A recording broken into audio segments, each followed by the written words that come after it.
Prezados irmãos, a paz do Senhor Jesus.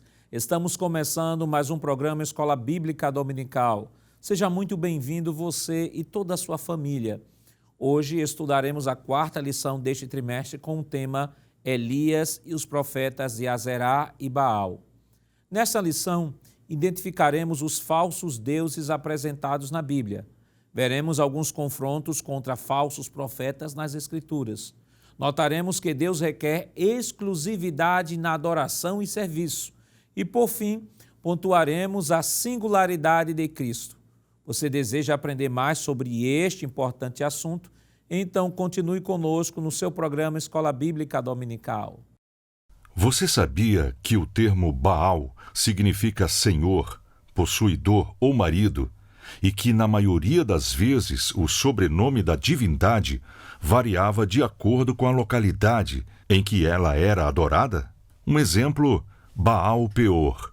Peor corresponde a uma montanha localizada ao norte do Mar Morto, em frente a Jericó. Números 25, 3. Vejamos o que nos diz o nosso texto áureo. Então caiu o fogo do Senhor e consumiu o holocausto, e a lenha, e as pedras, e o pó, e ainda lambeu a água que estava no rego. Primeiro livro dos Reis, capítulo 18, versículo 38. A verdade prática nos diz: o Senhor sustenta com sua forte mão todos os que estão dispostos a proclamar a verdade de que Ele é o único Deus digno de adoração. O objetivo geral de nossa lição é revelar que Deus opera milagres através de seus filhos. Os objetivos específicos da lição de hoje são 3. Primeiro, salientar que é necessário e urgente enfrentar o pecado. Segundo, relatar que Deus responde às nossas súplicas. E terceiro, expor as fragilidades do ser humano.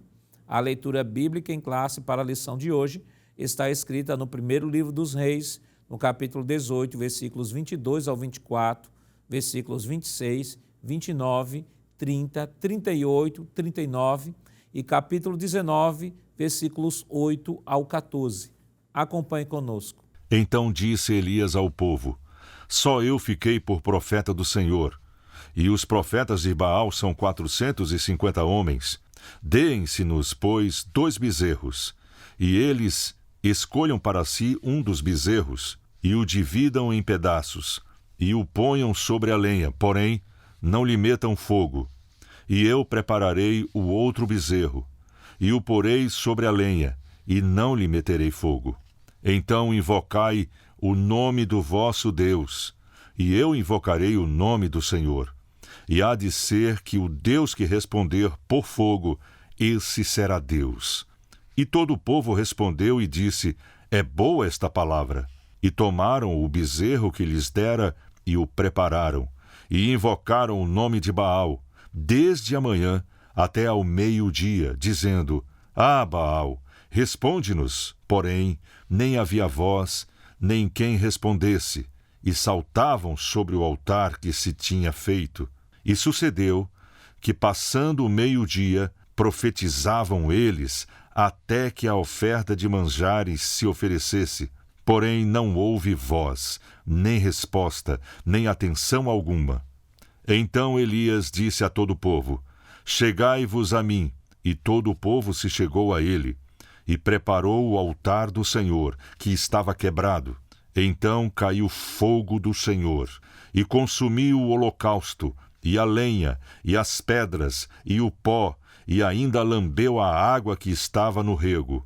O que, vendo todo o povo, caiu sobre os seus rostos e disse: só o Senhor é Deus, só o Senhor é Deus. Levantou-se, pois, e comeu, e bebeu, e com a força daquela comida, caminhou 40 dias e 40 noites até Horebe, o monte de Deus, e ali entrou numa caverna, e passou ali a noite. E eis que a palavra do Senhor veio a ele e lhe disse: que fazeis aqui, Elias? E ele disse: tenho sido muito zeloso pelo Senhor, Deus dos exércitos, porque os filhos de Israel deixaram o teu concerto, derribaram os teus altares e mataram os teus profetas à espada. E eu fiquei só, e buscam a minha vida para matirarem. E ele lhe disse: sai para fora e põe-te neste monte perante a face do Senhor. E eis que passava o Senhor, como também um grande e forte vento, que fendia os montes e quebrava as penhas diante da face do Senhor. Porém, o Senhor não estava no vento. E depois do vento, um terremoto. Também o Senhor não estava no terremoto. E depois do terremoto, um fogo. Porém, também o Senhor não estava no fogo. E depois do fogo, uma voz mansa e delicada. E sucedeu que, ouvindo-a, Elias envolveu o seu rosto na sua capa e saiu para fora e pôs-se à entrada da caverna. E eis que veio a ele uma voz que dizia: que fazes aqui, Elias? E ele disse: eu tenho sido em extremo zeloso pelo Senhor, Deus dos exércitos, porque os filhos de Israel deixaram o teu concerto e derribaram os teus altares e mataram os teus profetas à espada, e eu fiquei só, e buscam a minha vida para matirarem. Para comentar a nossa lição hoje, contamos com a participação do presbítero irmão Jonatas Éder. Pai do seu irmão Jonatas. Pai do Senhor, pastor Nath Jackson. E contamos com a participação também do professor irmão Jonas Santana. Pai do seu irmão Jonas. Pai do Senhor, pastor Nath Jackson. Queridos irmãos, esta semana estamos estudando a lição de número 4, que tem como título Elias e os profetas de Azerá e Baal. Azerá ou Azera, né? Dependendo da tradução ou da versão. Esta semana a nossa lição está baseada no capítulo 18 e capítulo 19 do primeiro livro dos Reis. Semana passada estudamos o capítulo 16, 17 e 18, parte do 18, e esta semana estaremos estudando, né, o capítulo 18 e o capítulo 19. E a nossa lição estará tratando novamente, né, desta personagem que vai se destacar, está se destacando e vai aparecer até a lição de número 6. E aí é importante que o professor seja sempre atento, né, à temática e à proposta que o autor está trabalhando para cada lição, atentando para os objetivos da lição, estabelecendo balizas nesta lição, para que você não possa vazar para outro objetivo de outra lição e, de repente, tornar daqui até a lição 6, já que Elias estará presente até a lição 6, de repente está apenas repetindo as mesmas informações, já que o profeta Elias vai estar sempre aparecendo até a lição 6. Então é importante estar sempre trabalhando o assunto específico que está tratando aquele capítulo, procurar fazer isso de maneira bem cirúrgica. Então, irmão Éder, Elias e os profetas de Azerá e Baal, como é que a gente pode iniciar essa lição? Muito bem, pastor Nath Jackson, e uma saudação especial para os irmãos que estão em casa nos acompanhando, não é? A lição de hoje, pastor, eu acredito que a gente precisa começar mostrando o ponto de vista, Jonas, de como deixamos Elias semana passada, não é? Nós começamos a comentar sobre Acabe, explicamos os problemas que Acabe trouxe para a nação do Reino do Norte, não é? A nação de Israel, como ele vai colocar o culto a Baal, embora vamos tratar do assunto do culto hoje, mas como nós deixamos Elias semana passada. A gente falou do chamado dele, pastor, comentamos como Deus o trouxe de Tisbe, falamos tudo aquilo, mas a gente não explicou como é que Elias volta para a realidade de Israel, né? Porque, segundo o apóstolo Tiago, quando ele escreve a sua carta, ele vai dizer que Elias vai passar 3 anos e meio, enquanto é o período que não chove, até ele aparecer novamente. Mas o que ocorre nesse período? Então é interessante o professor mostrar, por exemplo, que Elias ficou escondido, né? Deus o escondeu no ribeiro de Querite. Isso está rapidinho, só para a gente ver, no capítulo 17, não é? Do verso 1 ao verso 7, a gente deu uma introdução sobre isso na aula passada. Depois o Senhor Deus enviou quando o ribeiro secou, não é? Lembrando que Deus cuidou de Elias nesse período, mandou pão, mandou carne de forma sobrenatural, né? Porque Deus cuida do profeta que ele chama. Posteriormente, quando o ribeiro seca, Elias é convidado por Deus a ir para Sarepta. E é interessante notar que Sarepta era a terra de Jezabel. E aí o Acabe procura Elias em todos os lugares e Deus escondeu, literalmente no quintal de Jezabel, estava lá Elias fazendo uma grande obra de Deus, e a obra é tão grande, né, porque, primeiro, nós vamos ter a multiplicação do azeite e da farinha, que é um tema maravilhoso que não vai ser tratado. E também depois da ressurreição do menino. Né? Elias vai orar a Deus e o menino daquela mulher vai ser ressuscitado. Quando o menino ressuscita, aí Deus diz, pronto, Elias, é aqui. Você vai ter que voltar agora. E a gente vai começar uma obra. Então é muito importante que o professor leve esse pano de fundo histórico, né, para o aluno, para dizer assim, passaram-se 3 anos e meio, a seca devastou Israel, não só Israel, né, todo o Oriente devastou. Deus realmente trouxe, como Elias tinha dito aquela palavra, ninguém encontrou Elias, mas agora chegou a hora de Deus resolver o problema religioso, e é aqui que a gente começa a enfrentar Azerá e Baal.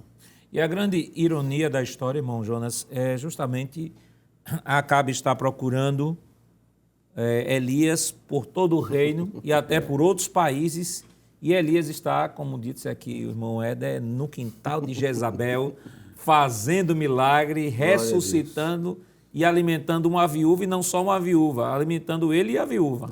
Ele não se deu conta, né? Ele procurou em todos os lugares, mas nunca imaginava que Elias ia estar escondido no seu quintal, no quintal de Jezabel.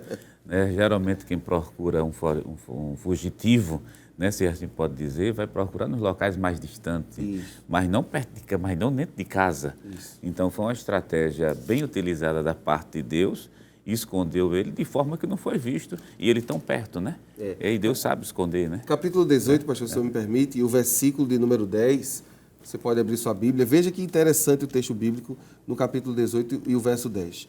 Vive o Senhor teu Deus, que não houve nação nem reino onde o meu Senhor não mandasse em busca de ti, e dizendo eles, aqui não está. Então ajuramentava os reinos e as nações, se eles te não tinham achado. Interessante isso, né? É aquela conversa entre Obadias e o profeta Elias, quando ele diz assim, eu cheguei, vai dizer a Acabe que eu cheguei? Você falou, não, porque vai que Deus te leve de novo, não é? E você desapareça. E ele diz, não vou desaparecer. Ele diz, olha, não houve reino que o meu Senhor, ele está falando de Acabe, não mandasse em busca do Senhor. Isso é lindo, né? Ver o cuidado de Deus, pastor, como o profeta Elias, né? E é bom pontuar também uma coisa, porque quando a gente olha para essa situação do profeta Elias, Israel está passando uma seca muito grande. Para uma nação que é propriamente agrícola, imagina uma seca de 3 anos e 6 meses terrível, e como fica, né, a situação. E detalhe, a consequência veio tanto para quem era justo, como para quem também era injusto. A diferença é que ao justo Deus guarda. Aí, nesse caso de Elias, a gente está vendo Deus preparando o ribeiro na hora da seca. Na hora da seca não faltou água para Elias.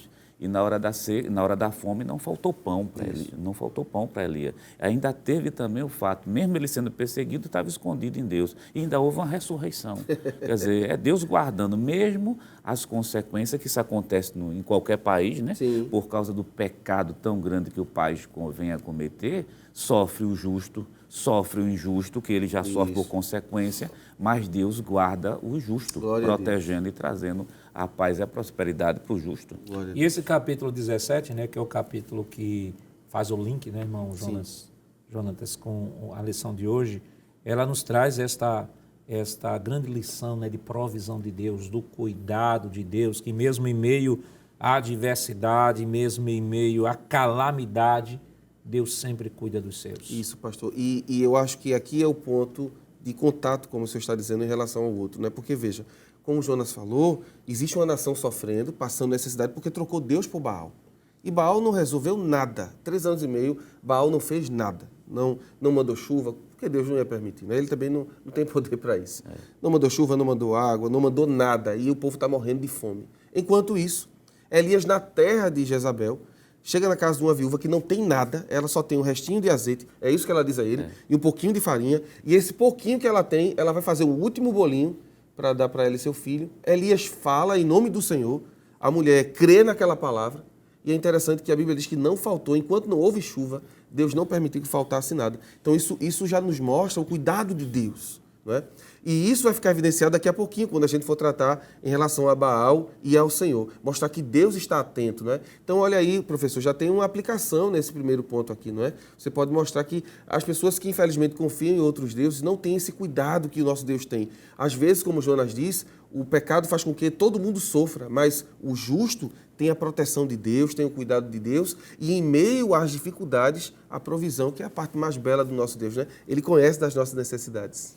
O capítulo 18, irmão Jonas, já começa a descrever, já Elias voltando para mostrar-se a Acabe. E há uma personagem que aparece aqui, que eu acho bem interessante, no versículo 3 do capítulo 18, diz assim: Acabe chamou Obadias, o mordomo. Obadias temia muito ao Senhor.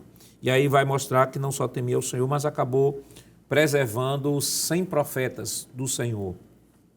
Isso mostra que em todo instante, em todo o reino, de modo geral, e dentro da casa do próprio reinado de Acabe, Deus tinha pessoas, Deus tinha o remanescente, Glória a Deus, que mesmo rodeado de apostasia, rodeado de pessoas adorando a outros deuses, mas o escritor teve a preocupação de dizer assim, não, Obadias era diferente. glória a Deus. Obadias temia ao Senhor. E no versículo 12, o próprio Obadias vai dizer que ele era servo e temia ao Senhor desde a sua mocidade. Ou seja, nada daquilo havia contaminado o coração de Obadias. Num mundo tão perverso, feito aquele que nós estamos falando aqui, além disso, porque a imagem de Baal, enquanto antiguidade era muito forte dentro daquela cultura, você tem uma pessoa feita Obadias que não se corrompeu. Aí a gente vê duas coisas aqui. Deus tem um Elias para confrontar o rei, mas tem um Obadias para guardar de 100 em 100 seus servos. Glória a Deus. Quer dizer, Deus tem esses dois tipos de pessoas. E Obadias, a Bíblia diz que ele teme a Deus ao ponto de guardar. Imagine, a gente vai fazer muitas conjecturas aqui, até para não abrir margem para outras interpretações, mas dá para a gente perceber algumas coisas. Imagine o esforço de Obadias dentro da casa de Acabe, guardando os profetas de 100 em 100. E alimentando ele. Imagina a estratégia que esse homem teve que usar para não somente guardar, mas também alimentar e não dar percebido, e não dar a entender que ele está trabalhando, vamos dizer, para o lado contrário. Isso. Lado contrário, porque ele temia pela própria vida dele. Quer dizer, de um lado tem Elias confrontando, do outro lado tem Obadias nos bastidores, fazendo um trabalho que Elias não pôde fazer. E é interessante, isso que é né? bonito. Deus vai ter pessoas em lugares pontuais. E também tem uma verdade para ser apontada aqui. Não é o ambiente apenas que corrompe o ser humano. Porque Obadias é servo de Acabe. Ele provavelmente, ele é um funcionário público, vamos chamar assim. Está servindo a um rei idólatra, pagão. Mas mesmo assim, pastor, ele preserva o culto a Deus. Consegue fazer coisas que, vamos dizer, ao nosso modo de ver, era impossível você alimentar 100 homens. Né? Todos os dias, pão e água, durante 3 anos e meio. Né? José vai falar até que aquela mulher, a viúva, né, que vai pedir a Eliseu, posteriormente, um milagre, seria a esposa dele. Acho muito interessante isso, né?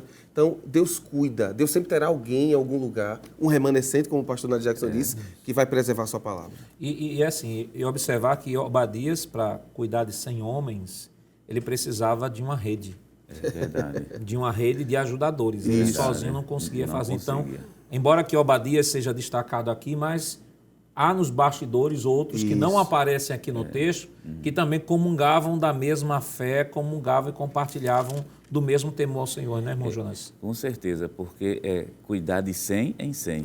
Com certeza, alguns desses aí estavam servindo nessa rede para guardar esses outros profetas. Porque é um momento de refúgio e você precisa de ajuda. E outra coisa, eles têm uma comunhão, principalmente Obadias, tem uma comunhão tão bonita que ele diz ali assim, vai que o Senhor te leve daqui, que ele acredita piamente que Deus pode levar, não é simplesmente arrebatá-lo. Isso. Arrebatá-lo é uma crença que é pouco comum, a gente vê em muitos personagens lá do Antigo Testamento. Então existe essa comunhão íntima, existe, por outro lado, uma rede que está sendo formada e existe os profetas do Senhor sendo guardados e Jezabel não percebendo. E Deus vai dizer a Elias, quando ele diz assim, eu estou sozinho. Aí Deus olhou assim e disse, tem não, menino, tem 7.000. Eu já contei, não é? Tem 7.000 que estão me servindo, que não beijaram a Baal. Então, é a beleza de Deus, né? Existiam claro, a perseguição, mas Deus preservou, pastor. Aí, pastor, até pegando o link aqui, é até bom que o professor da escola dominical, quando vê nesse ponto que Elias chega e diz assim, só sobrou eu, claro. Quer dizer, Elias, para não ser entendido, que Elias está dizendo assim, Senhor, só existe eu no mundo aqui como sendo teu profeta. E não é isso que Elias realmente está dizendo. O que ele está dizendo é o seguinte, ele está tão preocupado com a perversidade, o desvio de Acabe, a perversidade de Jezabel, que ele não está se dando conta que Deus tem pessoas nos bastidores trabalhando. Glória a Deus. É o foco. Para quem está num ambiente de guerra, o foco é justamente aquele inimigo, mas se esquece que existe uma rede muito grande de proteção por parte de trás. É o exército de Deus. A igreja do Senhor é assim, né? Enquanto um batalha, vamos dizer, acredito que não estou errando, enquanto um batalha no púlpito da igreja, pregando, levando, tem outro batalhão de joelho orando para que as almas se convertam e Jesus batize com o Espírito Santo. Glória a Deus. Glória a Deus. E esse texto aqui que mostra Obadias trabalhando nos bastidores, de certa forma, ele está trabalhando, ajudando no ministério de Elias nesse trabalho de preservação. Enquanto Elias, ele tem um ministério da confrontação, ele está, Obadias, num ministério da preservação ali daqueles que ainda mantêm a fé. Isso, porque em Israel, mesmo com toda a dificuldade, e é claro, nós vamos tratar daqui a pouquinho do povão, vamos dizer assim, que não queria mais, mas Deus tinha os seus. Deus nunca vai deixar de ter os seus, aqueles que vão guardar a palavra, aqueles que vão ser fiel ao Senhor. E esperamos em Deus que você que está assistindo também seja um desses que, durante esse período difícil que vivemos hoje, onde a palavra de Deus muitas vezes e em muitos lugares não é respeitada, que você seja um Obadias, trabalhe em silêncio, preservando aquilo que Deus deseja, que é a sua palavra e os seus servos. Enquanto o povo estava sofrendo, Acabe estava preocupado em dar comida para os seus cavalos. Mas isso é claro, nós estaremos comentando depois do rápido intervalo. Voltamos já.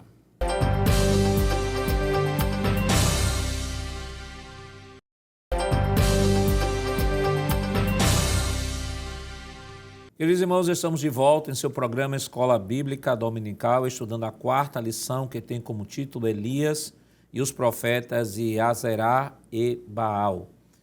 No bloco anterior, nós comentamos a transição do capítulo 17 ao capítulo 18. Além de, no capítulo 18, apresentarmos uma personagem que não está na lição, mas é bastante relevante, porque trabalhou nos bastidores, que é Obadias. E terminamos o bloco com a afirmação de que Acabe estava tão envolvido na idolatria, estava tão insensível, que em meio à calamidade, em meio à seca que assolava todo o país, a sua preocupação era cuidar dos seus cavalos, cuidar dos seus instrumentos de guerra. Mas onde está isso, pastor? Primeiro livro dos Reis, capítulo 18, versículo 5. O texto nos diz o seguinte: E disse Acabe a Obadias: Vai pela terra a todas as fontes de água e a todos os rios. Pode ser que achemos erva, para que em vida conservemos os cavalos e mulas e não estejamos privados dos animais. Era uma grande oportunidade, irmão Éder, dele se arrepender e buscar o Senhor, chorar, mas ele disse, não, vá atrás, o que você achar, porque a gente não pode perder aqui os cavalos que a gente tem. Isso dá uma dor muito grande, não é? Infelizmente, Acabe não tem nenhuma prerrogativa daquele capítulo 17 que estudamos semana passada de Deuteronômio, né? Tem até um versículo que pode ser lido, 17:15 de Deuteronômio, diz assim: Dentre teus irmãos porás reis sobre ti, não poderás pôr homem estranho sobre ti, que não seja de teus irmãos. Como, infelizmente, Acabe está desviado, ele encaixa direitinho em Romanos 1, não é? O homem que se diz sábio, mas é louco, né? Versículo 22 de Romanos 1. Como o senhor disse, não é uma frase muito impactante, né? Ele não está preocupado em alimentar seu povo, ele está preocupado em alimentar seus cavalos, que são instrumento de guerra. Isso mostra como é difícil quando um ímpio governa, né? Tem um texto em Provérbios, capítulo de número 29 e o verso de número 2, que diz: Quando o justo se engrandece, o povo se alegra, mas quando o ímpio domina, o povo suspira. Triste essa realidade do reino do norte, ao se desviar da vontade do Senhor. Um homem que, infelizmente, teve a oportunidade de governar Israel politicamente e infelizmente está fazendo isso, né? Cuidando mais dos animais do que do seu próprio povo e pior, não se arrependendo depois de 3 anos e meio de uma praga terrível que devasta o seu país e ele não se volta ao Senhor. Vai ter um encontro agora que nós vamos estudar com Elias, mas mesmo assim continua com o coração duro, insensível e provocando ao Senhor ao ponto de dizer que Elias é o culpado de algo que era ele. E agora o grande conflito, né? Elias versus Acabe, né? Primeiro livro dos Reis, 18, 17, diz o seguinte: sucedeu que, vendo Acabe a Elias, disse-lhes Acabe: és tu perturbador de Israel? Então disse ele: eu não tenho perturbado a Israel, mas tu e a casa de teu pai, porque deixaste os mandamentos do Senhor e seguistes os Baalins. Não é nem só Baal, né? As diversas variações de deuses, os Baalins. Baalins, e é interessante observar, colocar dentro do contexto, por que se fala tanto dessa questão de Baal, é tão forte? Primeiro, Baal é o deus dentro da mitologia, vamos deixar claro, dentro da mitologia cananeia. Baal é uma entre tantas outras divindades, deixando isso claro. Fabricação da mão humana, Então, Baal é considerado, dentro daquela mitologia cananeia, como sendo o deus da chuva, o deus do trovão, o deus dos raios. Por sinal, há muitas estatuetas que tem, até livros vendidos pela CPAD, traz aquelas fotos, ele está simplesmente segurando um raio na mão, Outra coisa, é considerado também como sendo um deus do fogo por causa do raio. Isso. E Elias, quando vai fazer a confrontação, a primeira coisa que Elias diz, lá no capítulo 18, versículo 24, ele diz: o Deus que responder com fogo. Veja que a fala de Elias é precisa. Por que a ideia de fogo? É porque Baal era considerado o Deus da chuva, Deus do raio, Deus do trovão e também o Deus do fogo. Então, assim, se ele realmente mandar fogo, vamos ver se ele manda de verdade. Quem é que manda de verdade fogo? Então, essa é a ideia que está aqui. Então, Baal é uma divindade. Astarte, a gente é bom pelo menos mencionar rapidamente, porque o professor da escola dominical ele vai se defrontar com nomes como, por exemplo, feito Azerá ou Azera, Astarte ou Astarote, que na verdade são sinônimos para a mesma divindade. A revista corrigida coloca o nome de poste-ídolo, que já por sua vez no capítulo 2, capítulo 23 e versículo 4 do segundo livro de Reis, na Almeida Revista Atualizada, em vez de colocar poste-ídolo, já coloca, na verdade, a palavra Azerá, porque o poste-ídolo, aquela divindade que era confeccionada, na verdade, para a imagem, para ser adorada, o Azerá, o Astarote, o Astarte, como era conhecido. Então, essas divindades faziam, sim, tinha muita proeminência naquela sociedade. Por quê? Porque seus cultos, eles eram promíscuos. Se cultuava a promiscuidade, eram cultos regrados, vamos dizer assim, que os corpos estão ali para serem expostos. Não muito diferente da nossa sociedade hoje. Então, esse é o contexto que Elias se encontra, pastor. Interessante, pastor, se o senhor me permite, que quando o senhor lê o versículo 18, a forma plural, né, Baalins, dá a ideia de que todos os outros, porque o termo Baal significa Senhor. Né? Só que é o Senhor em relação a algumas terras. Por exemplo, o Baal Berite, Gade, Azor, Meor, Baal Zebub, todos esses deuses são deuses de algumas terras. É interessante perceber que parece que a agonia tão grande de Acabe em ter a chuva, que ele saiu trazendo todas as manifestações de Baal para dentro de Israel e mesmo assim não funcionou. Aí Elias disse: não sou perturbador não, mas você que está trazendo todo tipo de lixo para aqui para dentro. Essa é a realidade. E além dessa adoração aos Baalins, tem o culto de Azera, né? O Azerá era um culto marcado pelas orgias culticas. Né? Há um texto até de primeiro livro dos Reis, no capítulo 14, versículo 23 e 24, nos diz o seguinte: porque também eles edificaram altos e estátuas, imagem de bosques, sobre todo o alto outeiro e debaixo de toda árvore verde. E havia também rapazes escandalosos na terra, e fizeram conforme todas as abominações das nações que o Senhor tinha expulsado diante dos filhos de Israel. E aí vale destacar que aí a menção de bosques, é porque quando se fala de deuses da fertilidade, a Azerá ela é representada não só por uma mulher com os seios de fora, mas também era representada por uma grande árvore. Isso. Né? Então, se fazia ali uma espécie de bosque mesmo, com árvores onde se direcionava o próprio culto a Azerá ou Azera, que era um culto voltado para as práticas orgiásticas, porque para eles era uma forma de cultuar, de adorar essa deusa da fertilidade. E, infelizmente, esse culto tomou uma proporção tão absurda que foram importados, né, para a terra de Israel 400 profetas dela, para poder ela ter, vamos dizer assim, a explicação do seu culto, como deveria ser feito. Como o Jonas mencionou, era um culto que envolvia orgias, práticas imorais, né? Isso em público, tá? O culto público na rua, né? Ou nos templos pagãos. Mas nós vamos ver que agora Elias vai confrontar não somente Acabe, ele vai chamar agora a prestação de conta todos esses profetas que estavam profanando Israel, a terra do Senhor. Não é? Tem um termo que o pastor leu ali, até pessoas escandalosas, não é? Jovens escandalosos, o texto que o senhor citou, não é? São jovens que viviam uma vida imoral e não tinham, vejam, no reino de Deus, pessoas vivendo de forma imoral, fazendo o que queria. Que Deus nos guarde. Nós vivemos um período muito parecido, pastor, onde a imoralidade tem tomado boa parte das ferramentas de uso aí, não é? Principalmente as redes sociais, e o cristão não pode estar ligado a ela, né? Hoje nós vivemos um período também do culto ao corpo. As pessoas vivem aí se mostrando na academia, se mostrando.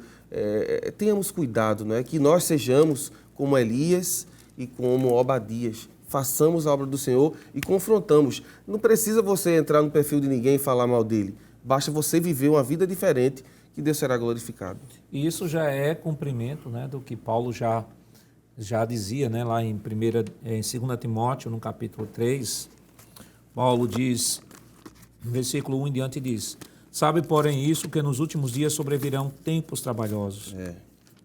E porque haverá homens amantes de si mesmos, avarentos, presunçosos, soberbos, blasfemos, desobedientes a pais e mães, ingratos, profanos, sem afetos natural, irreconciliáveis, caluniadores, incontinentes, cruéis, sem amor para com os bons, traidores, obstinados, orgulhosos, mais amante dos deleites do que amigos de Deus. Esse texto poderia, irmão Jonas, sem nenhum problema se encaixar perfeitamente no contexto de Elias aqui do capítulo 18. Perfeito, porque a idolatria só conduz a isso, né? Principalmente aquela idolatria, olhando dentro daquele contexto, uma divindade feita Baal, uma divindade feita Azerá, os Baalins, como já foi mencionado pelo presbítero aqui, irmão Jonatas, espalhado praticamente por todas as cidades, um culto desse cercado de orgias, né? Cercado de prostituição. Infelizmente, o que é que gera? Que cultura é que está sendo gerada? Está sendo gerada uma cultura de perversidade. Isso. Aí, quando a gente olha para o capítulo 3, como o pastor leu do segundo livro de Timóteo, se encaixa perfeitamente. Se a gente vai encontrar, porque a idolatria é a fonte de todos esses males que vão ser mencionados aqui. Como já foi lido, avarentos, presunçosos, soberbos, blasfemos, desobedientes a pai e mães, ingratos, profanos, sem afeto natural, irreconciliáveis. A situação, pastor, estava tão crítica que Elias faz uma pergunta ao povo de Israel, né? A quem vocês devem servir? Pega o texto do primeiro livro de Reis, e o versículo 21. Então disse Elias ao povo: só eu fiquei o profeta do Senhor, e os profetas de Baal são 450 profetas. Desde pois 2 bezerros, e eles escolham para si um dos bezerros, e dividam em pedaços e o ponha sobre a lenha, porém não lhe metam fogo. E eu prepararei outro bezerro e o porei sobre a lenha, e não lhe meterei fogo. Então invocai o nome do vosso Deus, eu invocarei o nome do Senhor. E há de ser que o Deus que responder com fogo será Deus. E todo o povo respondeu e disse: é boa essa palavra. E Jonas leu até o 24, e o 21, o povo diz assim, 21, quando Elias pergunta, né? Se o Senhor é Deus, seguiu. Se Baal é Deus, seguiu. E o povo vai ficar em silêncio. E o povo fica em silêncio, que é o versículo 21. Então Elias se chegou a todo o povo e disse: até quando cocheareis entre dois pensamentos? Se o Senhor é Deus, seguiu. Se Baal, seguiu. Porém, o povo não lhe deu nenhum tipo de resposta. Já pensou que coisa terrível? Quer dizer, a gente está falando do povo de Israel que é criado inicialmente, né? em cima de uma tradição judaica que é muito Sim, bonita. desde a infância, lembrando, Desde a né? infância. Estou falando de tradição, usando termo mais técnico, mas quando se olha para o culto que foi a lei de Deus ensinado desde criança, a gente está falando de um povo que é ensinado desde criança, que Deus é Deus, Jeová, não dá sua glória a ninguém. E quando chega nesse momento, Elias faz uma pergunta e o povo coxinha em dois pensamentos, assim, quem é Deus aqui? Meu o povo Deus. fica calado. Quer dizer, o silêncio já é uma resposta. Sim. A gente não tem, eles não sabem mais diferenciar. Agora, isso por quê? Por causa da idolatria. Pastor, se o senhor me permite, eu me lembrei agora aqui do Salmo 115, não é? Que fala sobre o perigo da idolatria. Se o senhor me permitir, é bem rapidinho. Versículo... Eu vou ler a partir do primeiro, Salmo 115. Não a nós, Senhor, não a nós, mas ao teu nome da glória, por amor da tua benignidade e da tua verdade. Porque dirão as nações, onde está o seu Deus? Mas o nosso Deus está nos céus e faz tudo o que lhe apraz. Os ídolos dele são prata e ouro, obra das mãos dos homens. Tem boca, mas não falam, tem olhos, mas não veem, tem ouvidos, mas não ouvem, nariz tem, mas não cheiram, tem mãos, mas não apalpam, tem pés, mas não andam, nem som algum sai da sua garganta. O verso 8 é o mais chocante. Tornem-se semelhante a eles, os que os fazem e todos os que neles confiam. O verso 8 do Salmo 115 diz o seguinte: todo idólatra é um insensível.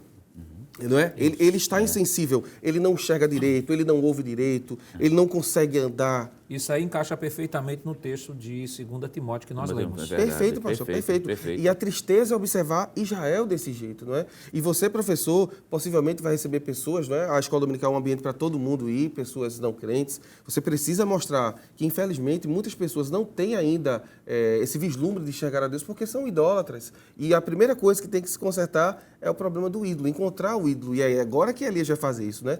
Vai pulverizar o ídolo, mostrar que o ídolo não tem poder e mostrar que Deus tem poder para mandar até fogo do céu, pastor. Agora, ter sempre o cuidado, né? De repente, não achar que é o Elias, né? E botar o dedo no rosto de alguém e dizer você é idólatra, né? Há formas de comunicar a verdade. Glória né? a Deus. Verdade, ter um certo cuidado com isso, até para não se ofender as pessoas. Sim. A gente está tratando o texto aqui porque é uma situação específica de Israel, é bom deixar isso claro. O povo está tão mergulhado no pecado, no desvio, que Deus apareceu de uma forma contundente, porque o que Elias estava fazendo não era um show. Não. O que Elias estava mostrando é que existe um Deus, Jeová dos exércitos, que manda no céu e manda na terra. Isso tem que ficar claro, para não se achar que era um show que Elias estava fazendo, um espetáculo. Até porque eles vão ter tempo também de clamar a Baal, e Baal não vai responder, eles vão primeiro, né? Acho interessante. O outro detalhe é que estamos falando de uma sociedade que já conhecia Deus. Sim, é verdade. sim, e que se desviou, diferentemente de uma pessoa que pode,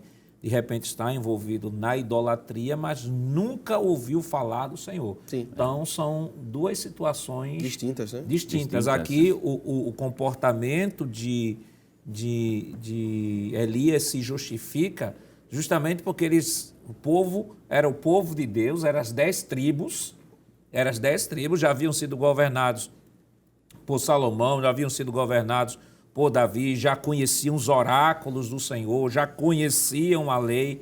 O que o profeta está trazendo são justamente as verdades deuteronômicas para que eles possam voltar a cumprir tudo aquilo que Deus havia falado lá em Deuteronômio, porque o povo havia pecado em números. Aí, em Deuteronômio, Deus diz, olha, presta atenção para que vocês não incorram no mesmo erro, só que o povo estava incorrendo no mesmo problema, né, irmão Jonas? E é triste isso. E quando isso acontece, é necessário voltar. E para voltar, é necessário uma manifestação divina, como nós vamos poder estudar agora, né? Nós vamos poder ver, por exemplo, que Elias, pastor, quando convida Acabe gosta do desafio, né? Acabe diz assim, olha, nós vamos reunir agora os profetas, a gente vai ver o Deus verdadeiro. E me parece que Acabe acha que Baal pode fazer alguma coisa, né? Concentra todo mundo lá em cima, bota o povo também lá em cima, vão clamar e não vai haver resposta, não é? É muito interessante. Abra sua Bíblia, por favor, conosco, não é? No primeiro livro do Reis, capítulo 18, e o versículo 22, que está na lição.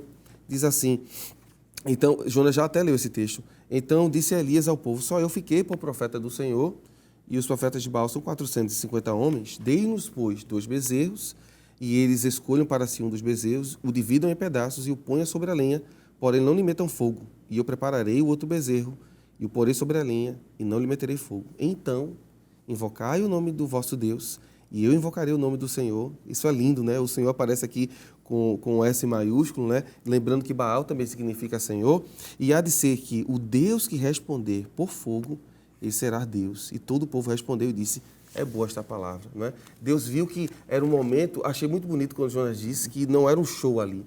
Não é uma questão de show, é uma questão de confirmação, de dizer assim, eu sou o Senhor que estou no céu. É interessante que quando o fogo cai, não diz assim, cai o fogo do céu, diz cai o fogo do Senhor, como prova de que Deus estava respondendo, estava mostrando que Ele realmente é o Senhor, e isso comprovado, o povo cai de joelhos, não é, Jonas? E diz aquela frase belíssima, né? Só o Senhor é Deus. E o capítulo 18 e o versículo 36 mostra isso claramente, a intenção de Elias, né?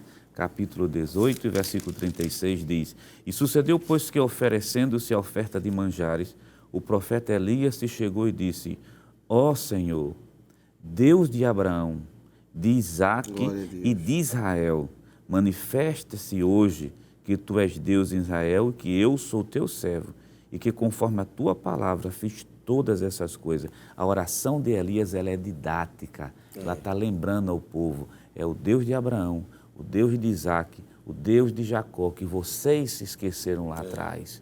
Ela disse, mostra-te hoje que tu és Deus desse povo. E o que eu estou fazendo, e Elias diz, eu estou fazendo, mas é fazendo segundo a tua palavra. Fica nas entrelinhas do texto. Existem coisas que a Bíblia nunca vai dizer, mas o desafio não foi proposto pelo ego humano.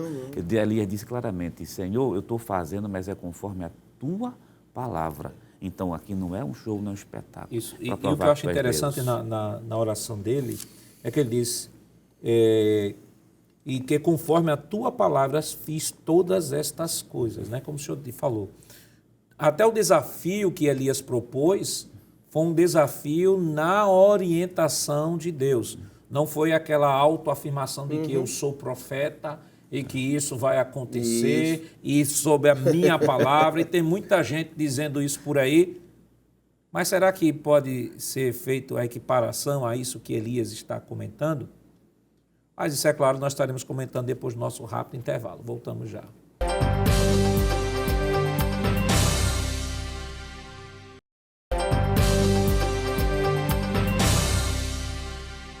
Queridos irmãos, estamos de volta para o último bloco do seu programa Escola Bíblica Dominical e nesta oportunidade estudando a lição de número 4, que tem como título Elias e os profetas de Azerá e Baal. No último bloco nós tínhamos comentado, né, em 1º Livro dos Reis, capítulo 18, versículo 36, que é a oração de Elias, quando Elias está naquele grande desafio com os profetas de Baal.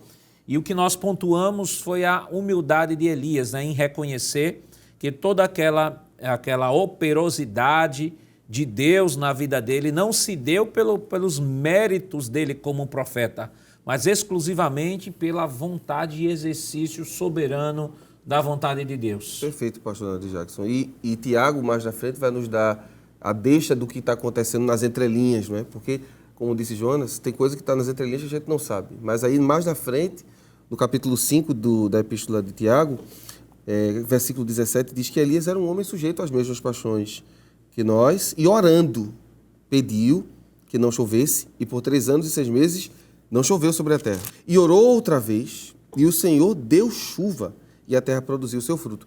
Em outras palavras, Elias está dizendo assim, Senhor, o Senhor não poderia deixar de mandar chuva? E o Senhor disse, sim, Elias, essa é a minha vontade, não vou mandar chuva. E o Senhor não manda. 3 anos e meio, Senhor, o Senhor vai mandar chuva agora? Vou mandar chuva. Isso fala de dependência, não é? Fala mais ou menos daquilo que o Senhor Jesus também disse. Pai, seja feita a tua vontade. Na oração, né, que a gente costuma chamar de Pai Nosso, né? Seja feita a tua vontade, assim na terra como no céu. E é isso que traz a resposta. A resposta não é o poder de Elias, até porque ele não tem poder nenhum. E ele sabe disso. Mas conforme a palavra do Senhor e fazendo em oração, Deus concede, não é? Então, que a gente possa levar a oração também a sério. Eu acho que são tempos difíceis no mundo, né? Não só é a crise provocada pelo Covid, estamos falando da crise moral que existe no mundo, que a gente possa, através da oração, pedir a vontade de Deus, pastor. E a oração é um tema que pode ser facilmente abordado dentro dessa lição, né? Considerando de que o próprio Elias orava porque sabia da sua limitação e da sua debilidade. E falando da sua debilidade, parece haver um contraste muito grande entre o Elias do capítulo 18 e o Elias do capítulo 19, né, irmão Jonas? Até quem faça a suposição de maneira indevida que você tem 2 Elias aqui, né? Uma suposição de maneira indevida.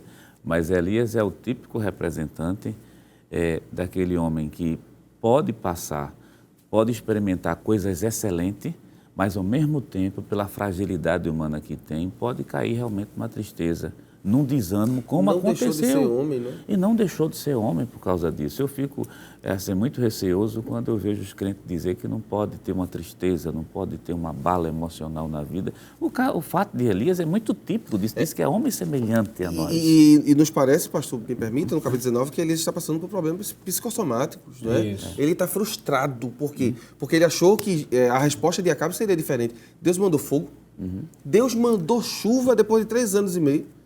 Jezabel está em Jezreel, ele desce com o seu carro para lá, Acabe.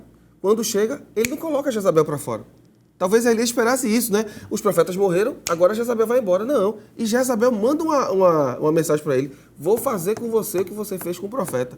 Né? E desestrutura Elias. E é interessante, a fala de Elias denuncia, né? A fala de Elias na oração, que é o capítulo 19, versículo 10, que bate justamente por isso que o presbítero Jonas está falando.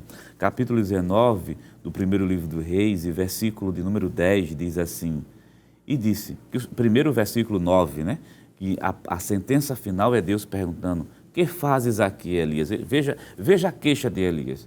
Ele disse: tenho sido muito zeloso pelo Senhor, Deus dos exércitos, porque os filhos de Israel deixaram o teu concerto, derrubaram os teus altares, mataram os teus profetas à espada, e só ficou eu. Mais um pouquinho adiante, no capítulo 19 e o versículo 14, pela segunda vez ele diz a mesma coisa, né? Versículo 14 disse: eu tenho sido extremo zelo pelo Senhor, Deus dos exércitos, porque os filhos de Israel deixaram o teu concerto, derrubaram os teus altares, mataram os teus profetas à espada, e só eu fiquei só, e buscam agora a minha vida para tirar. Ele está sempre apresentando: Senhor, a nação está tão desviada, por mais que caia fogo, fogo absurda, né? absurdo, fogo do céu, que é causa inusitado, e mesmo assim Jezabel continua com o coração duro. Talvez o professor da escola dominical vai se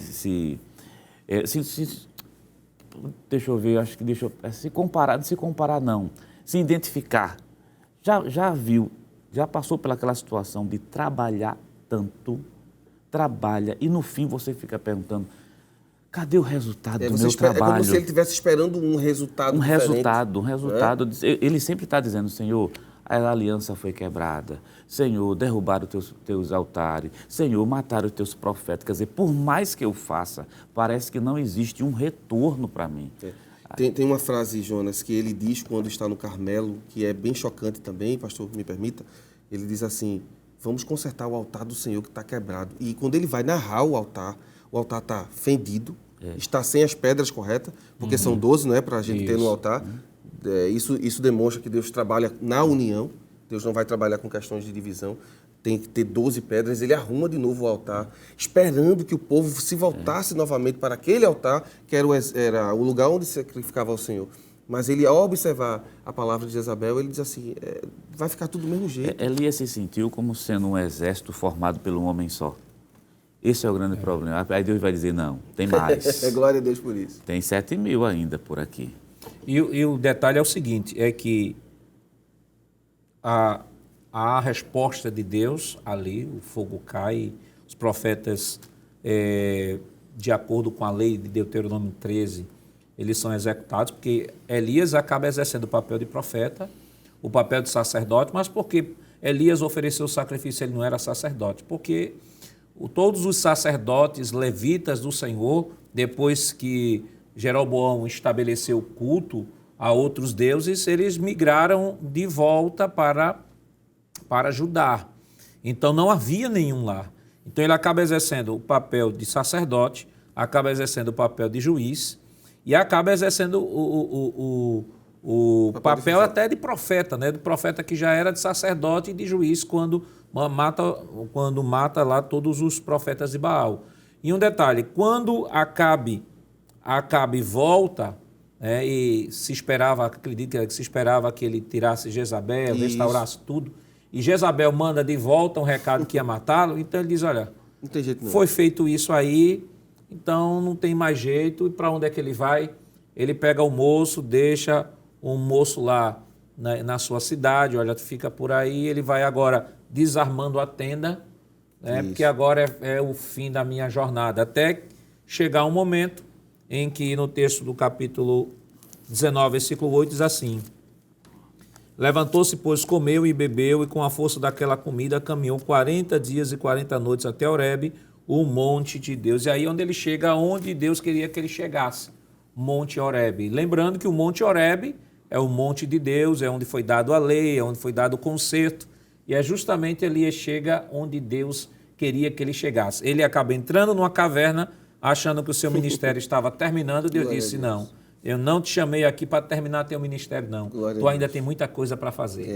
E é belíssimo essa restauração, né? Porque você olha para um Elias que ora para o fogo cair, ora para a água descer e a água desce, que corre. Tem um versículo, né? Capítulo 18, verso 46, ele corre na frente do carro de Acabe. Lê em casa, professor, esse versículo é extraordinário, né? Capítulo 18, verso 46, ele chega primeiro do que Acabe em casa, né? Esperando, vamos ver agora o resultado, e o resultado não vem, entra em frustração, vai para um zimbro. Eu li uma vez um autor dizer que um zimbro não cabe ninguém, né? E Deus desce para atendê-lo, mandando pão, mandando água, uma mensagem de incentivo e dizendo, vá para Horebe, Elias, vá para Horebe, Elias, vá para Horebe. Como quem diz assim, eu tenho algo novo para você lá, não é? Conforme a lei foi entregue lá, eu tenho algo novo e realmente acontece algo novo aqui. Ele vai ver Deus de uma maneira que ele nunca estava acostumado, né? O Deus que aparecia com fogo, com trovão, com raio, vai aparecer agora com a voz mansa, né? Para tratá-lo, pastor, porque era isso que ele precisava, né? De um tratamento. Um homem que passou por uma série, se nós pegarmos o capítulo 17 ao capítulo 19 e começarmos a fazer um trajeto do que Elias andou, vai dar mais de 500 quilômetros, né? Mais de 500 quilômetros Elias andou. Mais a pressão de 850 profetas contra ele lá, aquela pressão. Então a adrenalina vai lá em cima. Então era até natural como é que Elias, que venceu 850 profetas, tem medo de uma mulher. Mas estamos falando ali de condições físicas, emocionais, que já estava lá embaixo. E ele acaba se deixando levar, né, por não ver o resultado do seu trabalho. E ali, neste momento de fragilidade, mostra primeiro que qualquer crente pode entrar, pode se entristecer, qualquer crente pode entrar numa depressão, pode entrar numa crise de ansiedade, mas sempre o contexto, quando ele está junto de Deus, é um contexto de fé. E Deus sempre estará ao seu lado para lhe ajudar, né, irmão Jonas? Está ao lado para ajudar e renovar as forças. Glória a né? Jesus. Renovar as forças. Eu lembro que um autor disse assim, Deus deu uma segunda chance a Elias. Não, Deus renovou as forças de Elias. E Elias não se desviou, não. Elias disse, parece que terminou. Na cabeça de Elias, você percebe pela fala dele, Senhor, eu quero morrer. Terminou, acabou. E é justamente quando lá no capítulo 19, versículo número 15, Deus renova as forças e é bom que se diga que Elias termina bem. Sim. Termina bem. Termina bem porque o versículo 15 do capítulo 19 do primeiro livro de Reis diz, vai, e o Senhor lhe disse, vai, volta pelo teu caminho para o deserto de Damasco e unge. Vê que coisa impressionante. Hazael, rei sobre a Síria, e também a Jeú, filho de Nissim, ungirá rei de Israel, e também Eliseu, filho de Zafate, de Abel-Meloá, ungirás profeta no teu lugar. Ele unge 2 reis. 2 reis e um substituto. E um substituto, quer dizer, está terminando com honra. Quer dizer, e o melhor de tudo, não vai morrer. Não vai morrer. Glória a Deus. A beleza desse texto, quando Jonas leu, pastor, o versículo 15, é assim, volta pelo teu caminho. Volta pelo teu caminho. Ou seja, Elias, quem foi que mandou você para cá? Não foi eu. Eu não mandei você para o deserto. Verdade. Trouxe você a Horebe para lhe dar a instrução. Volte, porque eu não terminei ainda. E isso é importante que o professor diga ao seu aluno, não é? Só acaba quando Deus quer. Não termina quando a gente deseja. Nossas fragilidades são para mostrar que nós somos fracos, pequenos, mas também para mostrar a grandeza do nosso Deus. Com certeza. O caminho está traçado, é por esse aí que a gente tem que percorrê-lo. Né? O caminho é para cima, é para frente. Para cima, para frente. E quando Paulo diz, né? Quando Paulo diz, combati o bom combate, acabei a carreira, guardei a fé, não é que ele encerrou a carreira dele. Quem encerrou a carreira de Paulo foi Deus. E aí, no grande balancete da vida, ele disse: Senhor, eu sei que eu estou encerrando, mas eu posso dizer, combati um bom combate, Glória a Deus. acabei a carreira, guardei a fé. Professor, talvez você esteja diante de uma situação tão difícil, às vezes a classe não está crescendo, você tem orado, tem buscado, tem chamado os alunos não têm chegado na escola dominical, não desanime. Glória a Deus. Não desanime, isso não é sinal de que o seu trabalho já terminou na sala, ou você dirigente de escola, o seu trabalho já terminou na escola dominical, porque o seu tempo já acabou, porque você está enfrentando essas dificuldades. Não. Lembre-se de uma coisa, quem encerra o seu tempo na escola, quem encerra o seu tempo na classe da escola dominical é o Senhor. Dificuldades sempre aparecerá, como apareceu na vida de todos os grandes homens de Deus, mas o melhor de tudo isso é que o Senhor, Ele tem um Horebe para cada um de nós, onde reforça as nossas forças para que possamos caminhar até o limite que Ele estabeleceu que caminhemos. Portanto, professor, Deus requer exclusividade e ainda demonstra porque somente Ele deve ser adorado e reconhecido como o verdadeiro Deus. Não há espaço para aceitação de sincretismo nas páginas da Bíblia, nem no Antigo Testamento, tampouco no Novo Testamento. Deus é singular e como Ele não há outro. Que Deus continue lhe abençoando em nome de Jesus. Queridos irmãos, depois de uma lição tão maravilhosa, vamos orar ao Senhor. Irmão Jonas, vamos orar? Oremos. Senhor nosso Deus, Pai da misericórdia, estamos diante de Ti. Queremos Te agradecer, meu Deus, por essa oportunidade tão maravilhosa que Tu nos concede de estarmos estudando a Tua santa e rica e poderosa palavra. Queremos Te pedir nesse momento uma bênção especial sobre o nosso pastor presidente, Ailton José Alves, o homem que Tu elegeste para estar na frente dessa igreja. Abençoa também a superintendência das escolas dominicais. Abençoa cada dirigente, cada professor, cada aluno que no domingo, meu Deus, vai estar ministrando essa lição, aprendendo a lição. Pai eterno, se faz presente em cada sala, manda uma palavra de paz, de tranquilidade. E Deus eterno, como Tu fizeste com Teu servo Elias, mandando fogo, meu Deus, para confirmar a Tua presença. Manda também nessa sala, manda também nesse coração que está precisando ser aquecido. Nós Te pedimos isso, meu Deus, no nome santo e poderoso de Jesus. Amém. Chegamos ao final de mais um programa. Hoje estudamos a 4ª lição com o tema Elias e os profetas Yazerá e Baal. Na próxima semana estudaremos a 5ª lição do trimestre com o título O Reinado de Acasias. E esperamos contar mais uma vez com sua honrosa companhia. Não esqueça que o programa Escola Bíblica Dominical vai ao ar na TV todas as sextas às 22 horas e está disponível em nosso canal no YouTube Rede Brasil Oficial. Acesse o canal, se inscreva e ative o sininho e compartilhe nossa programação. Obrigado por sua honrosa audiência e até o próximo programa. Que a graça do nosso Senhor Jesus Cristo, o amor de Deus nosso Pai, a comunhão do seu Santo Espírito estejam com todos, hoje e para todos sempre. Amém.